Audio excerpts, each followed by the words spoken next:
بسم الله الرحمن الرحيم. مشاهدينا الكرام، السلام عليكم ورحمة الله وبركاته، وأهلا بحضراتكم في لقاء متجدد من برنامج قوارير. قال تعالى: وجعل بينكم مودة ورحمة. المودة والرحمة مش مجرد كلمات احنا بنقرأها فقط، ولا بتكون موجودة في عقد الزواج فقط وبيقولها المأذون واحنا قاعدين بنكتب الكتاب.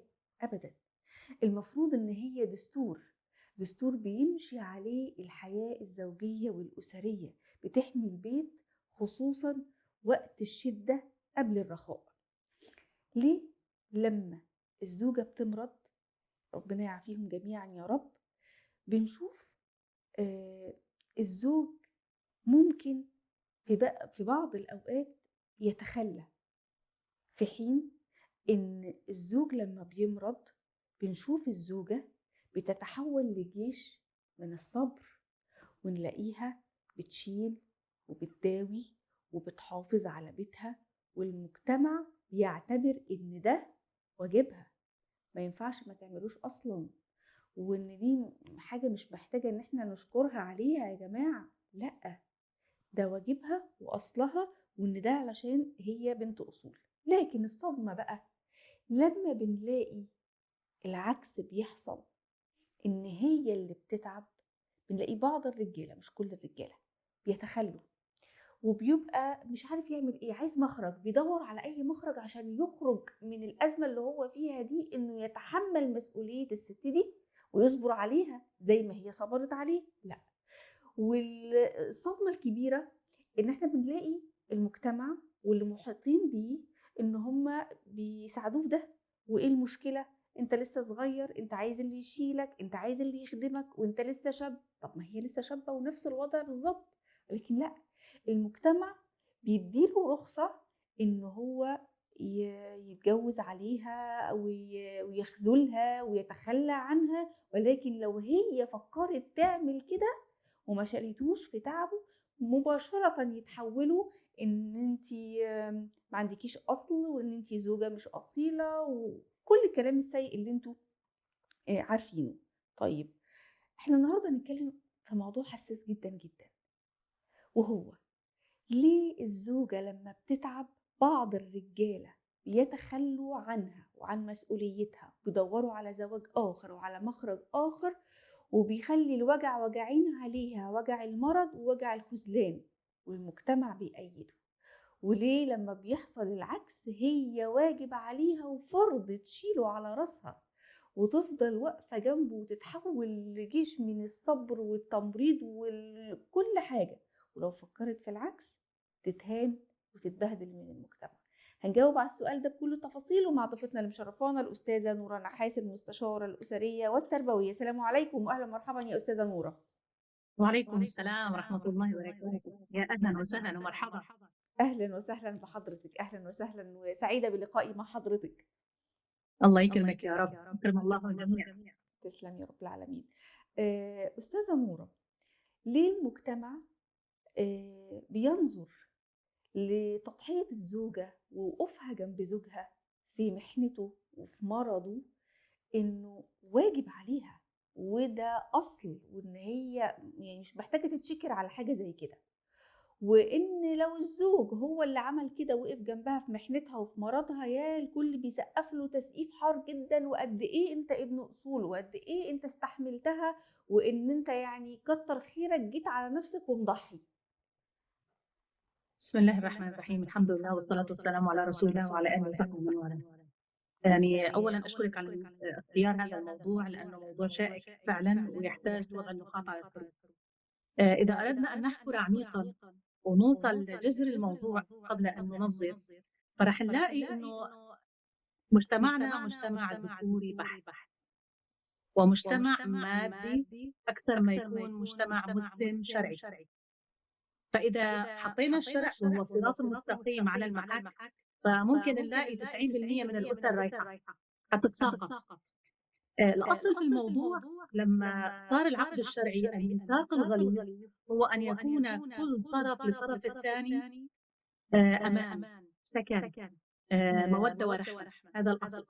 وهذا لن يكون إلا إذا كل واحد من الطرفين كان مأمن على حاله، ولمّا يوقع في حدا حيشيله. إمم.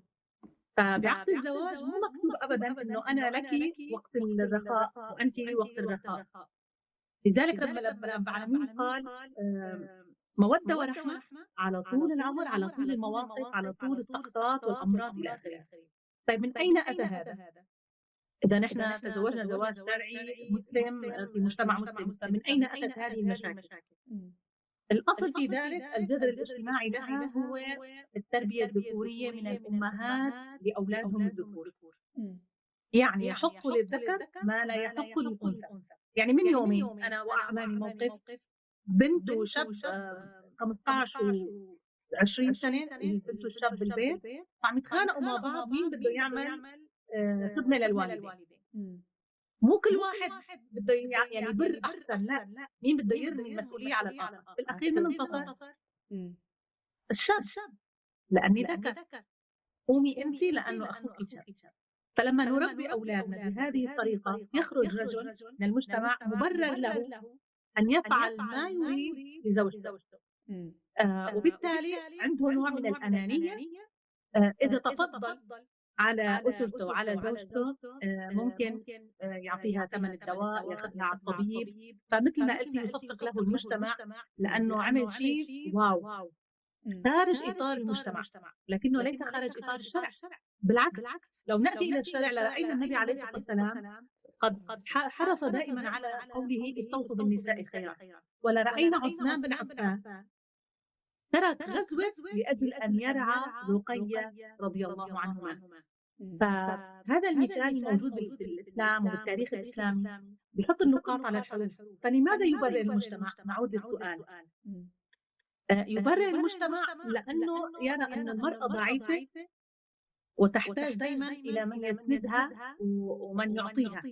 فالرجل دايما قوي، فيحق للقوي ما لا يحق للضعيف للأسف. لهيك مثل ما قلت قبل شوي قال النبي عليه الصلاة والسلام استوصوا بالنساء خيرا، لأنه يعلم أنهن قوارير. وهذا على اسم البرنامج ما شاء الله، اسم مختار بشكل معتنى به.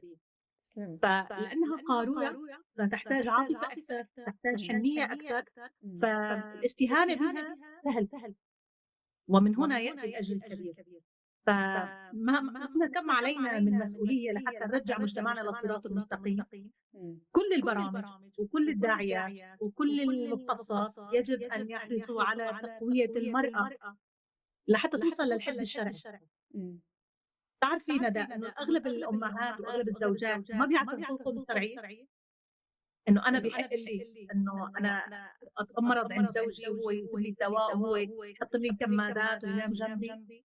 ما حدا بيعرف، بيفكروا إنه هذا دلع مو شرط. فلذلك ربي الذكر على هذا مع الأسف.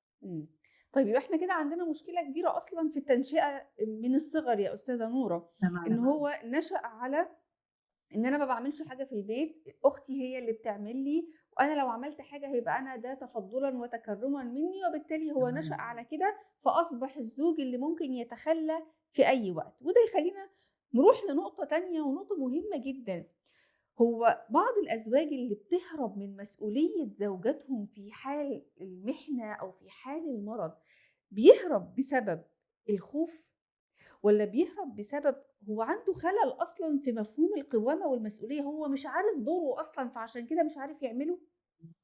تمامًا. حطيتِ إيدِك على الوجع لمّا قال سبحانه وتعالى قوامون على الرجال على إن الرجال الرجال قوامون على النساء قوامون بما على فضّل الرجال. الله بعضهم على نعم بعض. صدقتِ. إذًا هذه الآية تضع النقاط على الحروف. لماذا هو قوّام؟ لأنك مسؤول يابا، أنت حتشيل. يعني أنت ما لك ذكر أو أنت ما لك رجل عشان يحطك نجفة. أنت موجود بحياة المرأة لأجل أن تسندها وترعاها.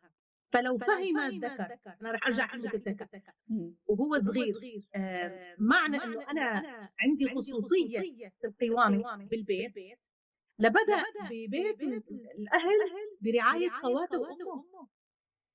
يعني ماما لازم تربي ابنها الذكر على أنك تدرب من الآن على رعاية أختك أو خواتك وأمك، عشان بكرة لما تتزوج تكون عندك الدورة التدريبية خاصة.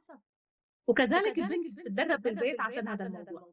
إمم. طيب لمّا يطلع الحياة الزوجية وهو ما عنده قوامة ولا عنده مسؤولية، هو دلوع الماما ودلوع البابا، آه. وفي ناس كتير بتلاقيهم أنا باعرف شخصيات لبين ما يطلع من الجامعة وهو بياخد مصروف.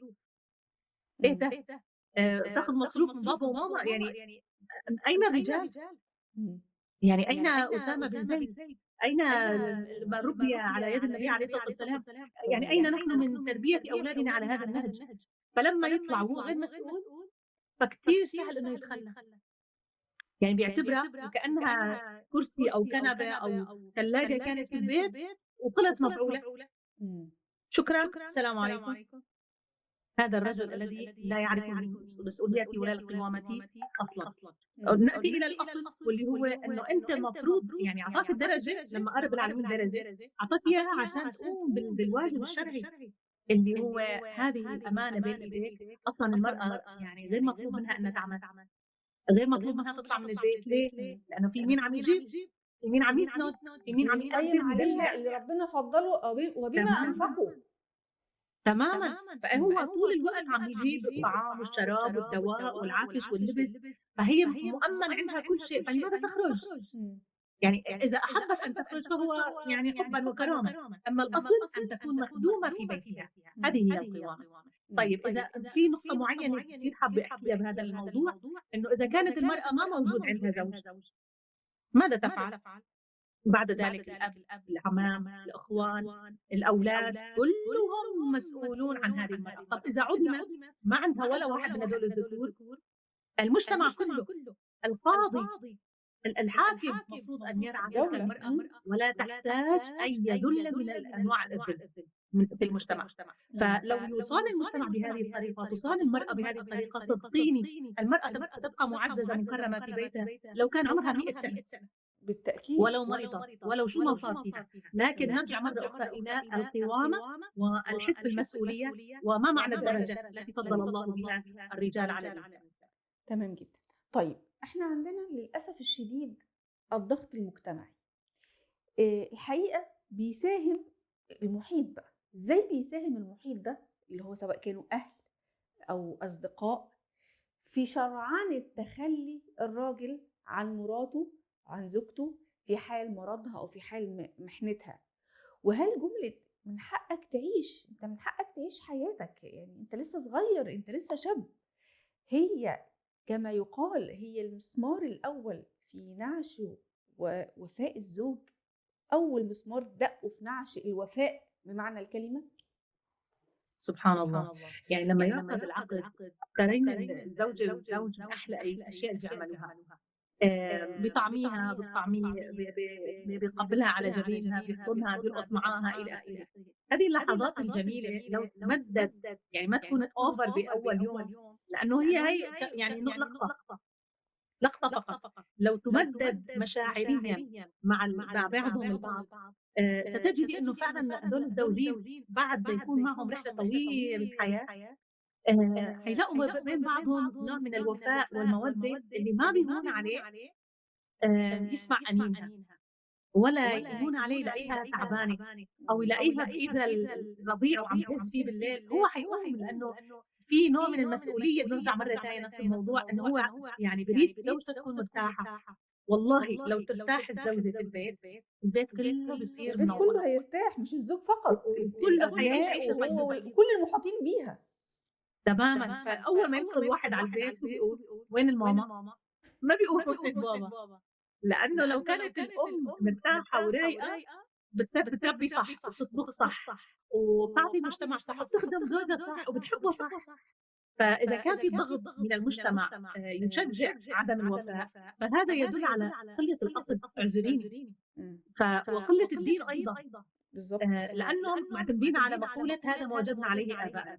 إمم. فأمه وجدته وجدتها الأخوال والأعمام كلّهم على نفس المسير، إنه ما في مشكلة، يعني الرجل بيحق له يعمل أشياء ما بتحق للمرأة، فبيبرروه ويشرعنوه كما قلتِ لحتى تمشي المسيرة، لحتى ييجي يوم وييجي واحد يقطع أو يبتر هذه السلسلة من الفساد ويرجّع الحقوق لأصحابها. لهيك سبحان الله رب العالمين خلق جنة ونار.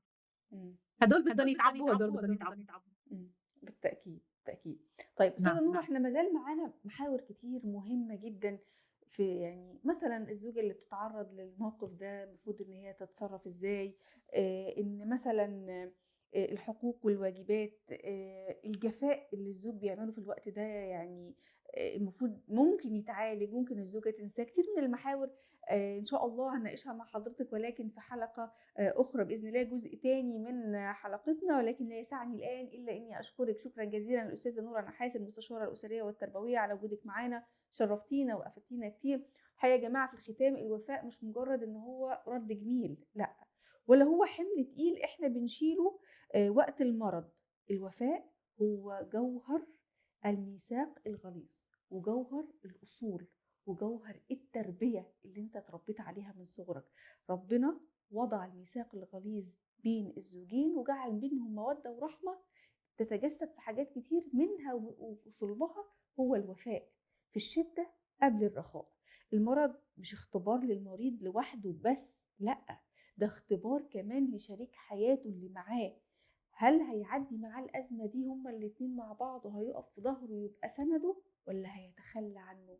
هل هيسيب له ذكرى حلوة يفتكرها العمر كله، ولا بعد ما يقف على رجله لوحده يقول أنا مش هقدر أستمر في حياة مع حد كان تخلى عني في أول وقعة من وقعاتي؟ ندعو الله سبحانه وتعالى أن يجعل كل الأزواج والزوجات وفيين لبعض، ويكونوا سند لبعض. انتهت حلقة قوارير اليوم، وإلى أن نلقاكم نترككم في رعاية الله وأمنه، والسلام عليكم ورحمة الله وبركاته.